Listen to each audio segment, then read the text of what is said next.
August ni kwa sang ni somni paruk ani Houthis lampang hian in Saudi Arabia an lo han beile to a Saudi Arabia hian in an oil refinery poimo tak mai Aramco khovel huap po alar le poimo hi Houthis lampang hian in drone le missile mang hian in an lo han beile to ni in alang ani a boi thak thrin khop mai heng ram pani te hi US le Iran ten deal hian la siam hlei thei lo ani Iran lampang hian in demand thar te an neya an Supreme Leader thar Moshtaba Khamenei te po kha video te pon ron ti chuak thar ani heng te po he video danga kan riak anga chumi ma chuanin he thil hi kan en ho photang HOM Furniture and Decor to Ramhuna Trangin Lower Chan Maria kan in Sontoa Living Concept by Urban Living Franchisee Partner kan ni Sofador dang ang law takin Structural Focus Company Dealership nei tu kan ni Sofadim noi ngai Structural Warranty pengam hi antam lova cheng sing chuang man kan invest don ani chuan arotling hi alo ko mo du chewani thatin emo dudu hun emo kan thak mai thei thil ani lawa wang hian amoi pia lama atlo tur kan ngai tu atula sofa ma mo te leitum te kan on chuan HOM a ngei hian kan lei theu don ania premium sofa atanga man tom in kan kolveka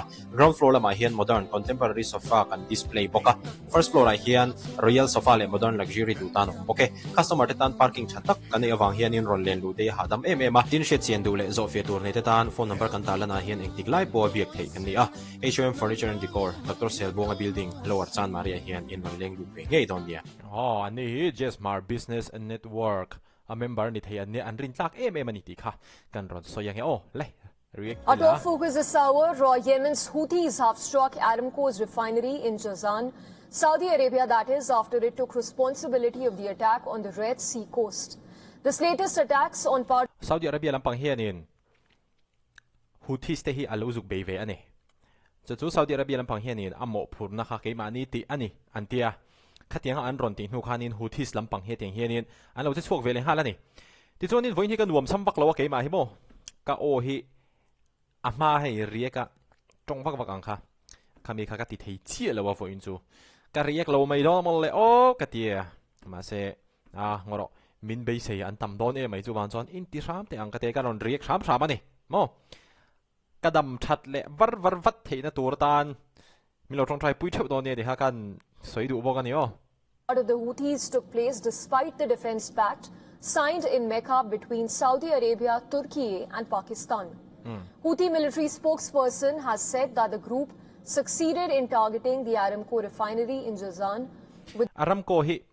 Saudi Arabia ron ho sak na chan ron ho sak thei na chan pakhat ta thil tam tak jinga ron an ron ho sak thei na chan pakhat ti la kan soi so lawang chu tiang tak apoi mo chu ani he Aramco oil refinery hi mo he Houthis te lampang hian in an treve karani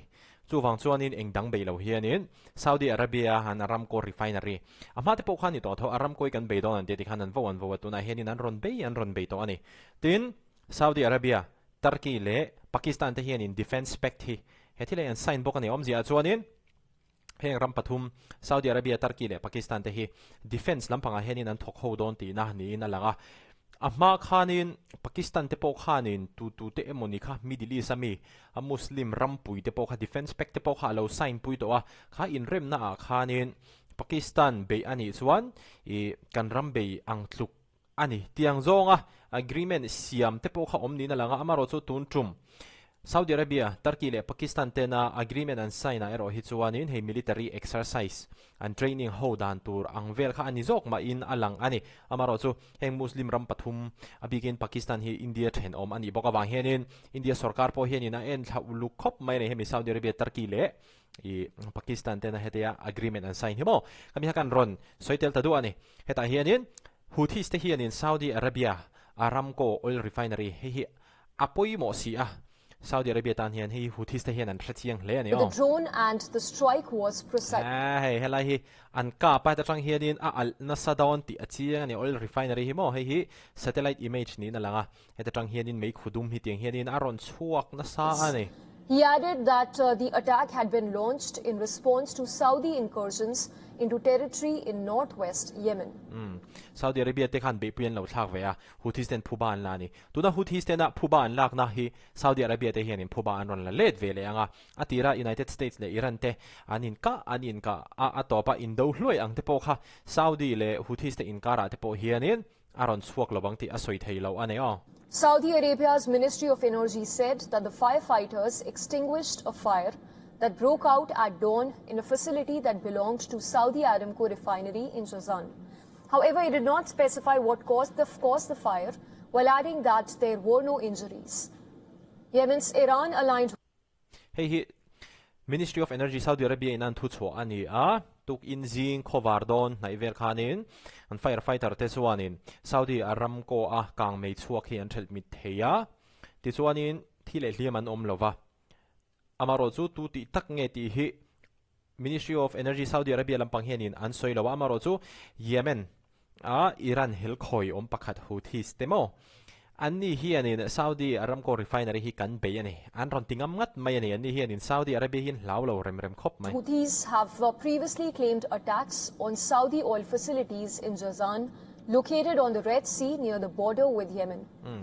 Jazan refinery hi 2% naya Yemen tenena in rinan nai dewa khani na omani awam je chu Houthi setan hianin han be ol samdon mai ti na ania chu amate po khanin Houthi te po hianin lo han be sak fo to ani tun trum chau ni lo akum mana man kuma te po khanin Houthi te po hianin an lo be sak thin to ani tun truma po hianin an be sak le nge ni na lang ani While Saudi authorities have also blamed Iran-backed militias in Iraq for such attacks. This is notably fourth such attack on Saudi energy facilities. Saudi energy facility tumli be ani na anita ani tuna hemo tunai bi ka here. It was on 4th of August that Houthis claimed responsibility for an attack on Najran airport in August nili akhan Houthis te chuan in Saudi Arabia Najran airport an lo Saudi be Arabia on 5th of August. The Houthi military spokesperson had claimed that the group launched August ninga khanin Saudi Arabia oil long phur mo patni an lo be bo kani ballistic missiles on 2 Saudi oil tankers. August ni rugan lo be le August ni kwati henin Houthis te chuan in Saudi Arabia la ka be puin lo thak bo kani Located near Yanbu and Gulf of Aden. In fact, another attack took place the next day on 6th of August when the Saudi-led coalition said that 11 civilians were injured in a Houthi attack that is in southern Saudi Arabia near the border with Yemen. The Houthi attacks have also put a question mark on the viability of the Mecca Joint Defense Agreement that was signed between Saudi Arabia, Turkey and Pakistan. Hetu atilam pa ka soito kamo Saudi Arabia Turkey le Pakistan te hianin ngmani agreement hian lo sign ve ani Each new attack on Saudi Arabia appears to be a litmus test for the pact which dubs attack on one as attack on all. Ama Pakistan te na agreement an lo sign de to ang khani athan chu ni Pakistan te poka operation sindur tholai vel han ninga riaram dang Qatar te den pokan ni mai theya kamiram ha lo thengil to kamiram te den khanin Pakistan hi beyani chuanin kan ram be ang tlukan hi tiang vel zong khanin an lo sayani tuna te po hianin Saudi Arabia be ani chuan Turkey le Pakistan be ang tlukani tiang zong ang khanin agreement te po hi an lo sign le to ani tuna hianin Saudi Arabia hianin be atoka engtin nge Turkey le Pakistan te hianin chet an ron la kang he an agreement hi aming mai nge athu mai nge he tianga paper aming sign mai nge atakin Turkey le Pakistan lampang te hianin an ron chet chwa puidon riada cha ko mani Historically, similar regional pacts have delivered more diplomatic and limited military cooperation than automatic large-scale intervention. Mapo khan alaw ni to thawa hetiang lampanga agreement an sign hi chuanin sipai chakna manga hatianga han in bea han pui ramdang han pui ai kha chuanin engtin nge kan soifel theiang soifel thei ani angem soirem thei ani angem palai te kan lo tang thei angem tiang zonga in pui na kha ana sa thin jok aron tia reporter hianin mo tuna te po hianin Saudi Arabia le Houthis te in kara hian Pakistan tele Turkey te po he palai na te point ron thok le mai thei ni Hence, the outcomes could depend on the nature of any Saudi request for support and the next step. Okay. Palai na te pon ron thok thei thawa amaro chu Saudi Arabia ina Pakistan le Turkey te na deal na avat henda na zirte po ani do na ni Steps Turkey and Pakistan take. On the other hand, leader of Iraqi Harakat Hezbollah al-Mujaba militia, Sheikh Akram al-Kabi, has pledged a military response to the US-Saudi joint strikes that took place last month. Okay. Iraq lama Iran hel khoi om te point Saudi Arabia le US ta ka hianin PHUBA la turin tu na hianin anin buat sai mek ani He said that missiles can only be countered with missiles and called for retaliation over the deaths of members of Iraq's Popular Mobilization Forces. Iran hel khoi tuna Iraq ka mek te hi khami tumpo hanin US le Saudi Arabia te khanin an member mi som pakhat don pir khachun thatni in ka ria ka kha PHUBA an la don ani tuna hian Al-Kabi rejected diplomacy with Saudi Arabia and accused Riyadh of involvement in attacks against Iraq and its people. Khami Iran hel khoi te khan Iraq ka te mo tuna bi ka hi chu kan te kha chon in biak an du lawa nei chu fa chon in ha ya ha kan tiang deu khan